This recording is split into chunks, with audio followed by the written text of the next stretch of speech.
যে বিজেপিৰ বিভিন্ন নেতা পালি নেতা মন্ত্ৰী MLA ফিল্ডত নামি গৈছে। এই মন্ত্ৰী এজন যেতিয়া সদস্যতা ভৰ্তিৰ কাৰণে ফিল্ডত নামিব তেতিয়া বুজিব লাগিব যে নিশ্চয় তেওঁলোকৰ ঘৰত কিবা গোলমাল হৈছে। তেওঁলোকে যিমানখিনি বিচাৰিছিলে যে তেওঁলোক সদস্য হ'ব সেইটো হোৱা নাই, যিটো কাৰণে তেওঁলোকৰ ষ্টেটৰ সভাপতিকে আদি কৰি মুখ্যমন্ত্ৰী অন্যান্য মন্ত্ৰী MLA বিধায়ক যিমান নেতা পালি নেতা চবেই বৰ্তমান গাঁৱত আছে। আমি আজি দেখিছোঁ আজিও দামপুৰবাসীত গাঁৱত কিছুমান নেতা আহিছে সদস্যতাৰ কাৰণে, কিন্তু আমি দুই এজন মন্ত্ৰীৰ বাহিৰে মন্ত্ৰীৰ সমষ্টিৰ বাহিৰে বাকীবিলাক সমষ্টিত তেওঁলোকৰ সদস্যতা ভৰ্তি অভিযান পুতৌ লগা। এইটো পেপাৰে পত্ৰই আপোনালোকেও গম পাইছে, জনসাধাৰণে গম পাইছে। গতিকে সিহঁততে টোপনি নহৈছে। কিছুমান MLA মন্ত্ৰীটো একদম মাথাই কাম নকৰাইছে যে আমি অহা পাছত টিকট পাম নে নাপাম। জোৰ কৰা হৈছে, প্ৰেছাৰ দিয়া হৈছে যে তুমি ইমানখিনি সদস্যতা কৰিবই লাগিব। এতিয়া সদস্যতা বস্তুটো কেতিয়াও জোৰ জবৰদস্তি হ'ব নোৱাৰে, মানুহ ইচ্ছা কৰিব লাগিব। মানুহ ইচ্ছা কৰিলে সদস্যতা বাঢ়িব আৰু সেইটোৱে আন্তৰিকতা বাঢ়িব, তেতিয়াহ'লে শক্তি বৃদ্ধি হ'ব। তেওঁলোকে আজিকালি ভয় লগা হৈছে, কি আহে বা মেছেজ আহে, কি বা কথা আহে, ভয় লগা হৈছে, মোবাইল নুঠা হৈছে মানুহবিলাক আজিকালি। এতিয়া যা হওক, আমাৰ সদস্যতা যিকোনো দলৰ সদস্যতা দৰকাৰ। আমি কংগ্ৰেছৰ ফালৰ পৰা এনেকুৱা সদস্যতা আমি আৰম্ভ কৰি অভিযান চলাম, কিন্তু আমি সঠিক পথেৰে যাম, সৎ উপায়েৰে যাম। আমি কাকো জোৰ নকৰোঁ, কাকো জবৰদস্তি নকৰোঁ। আমি মানুহৰ ওচৰত কথা পাতি আলোচনা সাপেক্ষে আমি সদস্যতা ভৰ্তি কৰিম। এওঁলোকৰ নিচিনা কিবা দিম, অৰুণোদয় দিম, আমি ৰেচন কাৰ্ড দিম, ঘৰ দিম, কিবা বস্তু দিম, টকা দিম, পইচা দিম, এই ধৰণৰ কথা আমি মিছা প্ৰলোভন দি সদস্যতা বৃদ্ধি নকৰোঁ। অলৰেডি আমাৰ সন্মানীয় সভাপতি ভূপেন বৰা ছাৰে কৈছে যে আমি এইটো আৰম্ভ কৰিম, কিন্তু আমি সঠিক পথ অৱলম্বন কৰিম। কাৰণ এইটোৱে যে এতিয়া মিছ কল বুলি বস্তু এটা আছে। মোবাইল দেখিলে মানুহৰ ফটো উঠাই নাম্বাৰ খোজে আৰু এইবিলাক মিছা কথা কয়, সদস্যতা ভৰ্তি কৰা তেওঁলোকে প্ৰেছাৰ কৰে। তো সেইকাৰণে মানুহবিলাকে সদস্যতা হ'ব ইচ্ছা নকৰে, যাৰ কাৰণে মোবাইল দেখিলে মানুহ পলায়।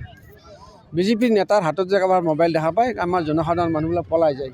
এইকাৰণে যে তেওঁলোকে কেতিয়াও বিজেপিৰ সদস্য হ'ব নিবিচাৰে। ভয় ভাবুকেৰে কৰিব বিচাৰিছে, কিছুমান কৰিছে, কিন্তু এইটো সদায় লাষ্টিং নকৰে। ভয় টেম্পৰাৰী, সত্য নিষ্ঠা যেতিয়া থাকিব সেইটো সদায় পাৰ্মানেণ্ট থাকিব। আমি যেতিয়া কৰিম আমি সত্য আৰু নিষ্ঠা সহকাৰে কৰিম আৰু আমাক আন্তৰিকতাপূৰ্ণভাৱে আমাক পাব্লিকে সহায় কৰিব। হাঁহি উঠা কথা, তেখেতসকলে যিটো কৈছে যে সদস্য ভৰ্তি ইমানেই হৈছে, তেখেতসকলে সন্তুষ্ট হৈছে। কিন্তু আচৰিত কথা হ'ল যে আঁচনিৰ নামত মুখ্যমন্ত্ৰী মহোদয়ৰ সমষ্টিত বা পীযুষ হাজৰিকা সমষ্টিত বা জয়ন্তমল্ল হাজৰিকা বৰুৱাৰ সমষ্টিত কিছু সদস্য হৈছে, কিন্তু আপুনি উজনি অসমত চাব, মই সিদিনা এটা দেখিছোঁ মাধৱ মন্দিৰত কিছু বিজেপি সদস্য সেৱা কৰিব গৈছে, আহোঁতে দলেজনৰ মোবাইলটো লৈ সদস্য ভৰ্তি কৰি দিছে। তেওঁ হ'ল এজন ধৰ্মীয় গুৰু দলৈ, তেওঁক যদি সদস্য ভৰ্তি কৰে তেওঁ সদস্য হ'ব নেকি?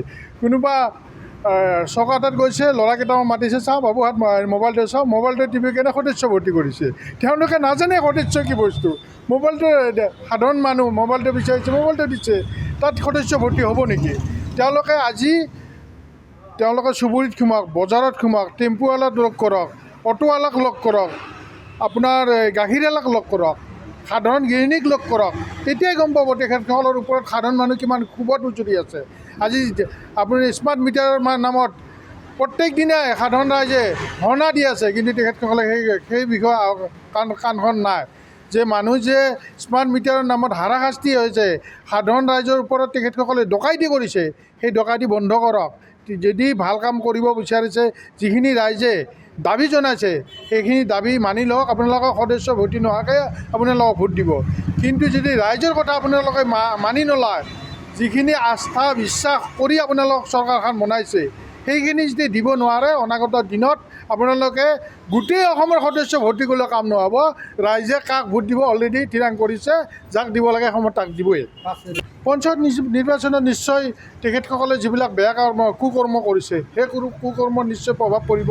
আজি আপোনালোকে দেখিছে তেওঁলোকৰ দুৰ্নীতি একেবাৰে দিছপুৰ জনতা ভৱনৰ পৰা আৰম্ভ হৈছে, মন্ত্ৰীৰ পিয়েৰ পৰা আৰম্ভ হৈছে।